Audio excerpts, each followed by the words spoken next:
The story of Bodhidharma and the Emperor's mind. Once upon a time, Bodhidharma, a great sage, traveled to China, and word of his wisdom reached the ears of the Chinese emperor. Intrigued and seeking inner peace, the emperor decided to meet Bodhidharma and seek his guidance.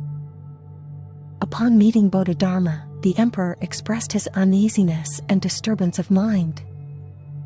He implored the sage to reveal the secret of attaining peace. Bodhidharma, ever enigmatic, responded, "You don't have to do anything. Just bring your mind to me." Confused by the cryptic statement, the emperor inquired further, seeking clarification. Bodhidharma instructed him to come alone at 4 o'clock in the morning, emphasizing the importance of bringing his mind along. The emperor returned to his chambers, consumed by thoughts of Bodhidharma's words. Throughout the night, he grappled with the meaning behind the sage's instruction. Doubts arose, and he wondered if he should go at all, questioning the sanity of this strange man's advice. What does he mean by "bring your mind"? How can I forget it? Despite his doubts, the emperor resolved to visit Bodhidharma at the appointed hour. Though uncertain, he felt compelled to discover the outcome of this mysterious encounter. Arriving at the designated time, the emperor found Bodhidharma waiting for him. The sage acknowledged his arrival and immediately inquired about the emperor's mind. He asked if the emperor had brought it along, as instructed. Puzzled, the emperor responded, "You speak in riddles. When I am here, my mind is also here. It is an inseparable part of me. I cannot leave it behind or forget to bring it. My mind resides within." Bodhidharma accepted the emperor's answer and presented him with a new challenge.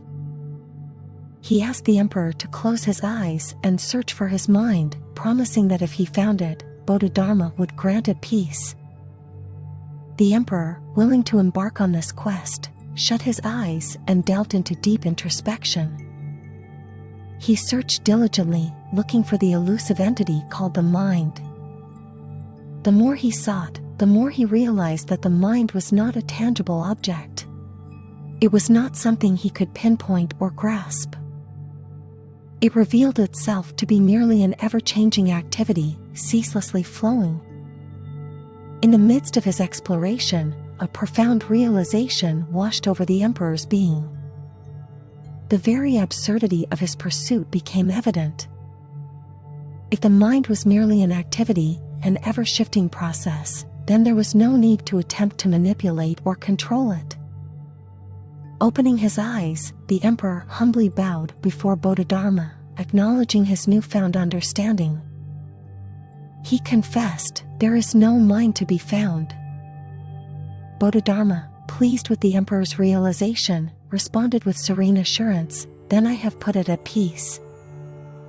The moral of the story teaches us that the mind, often the source of our worries and anxieties, is not an object separate from ourselves. It is an ever-changing activity, a constant flux. By recognizing the illusory nature of the mind, we can free ourselves from its grip and find inner peace. The story invites us to let go of the incessant search for tranquility and instead embrace the realization that peace resides within us all along.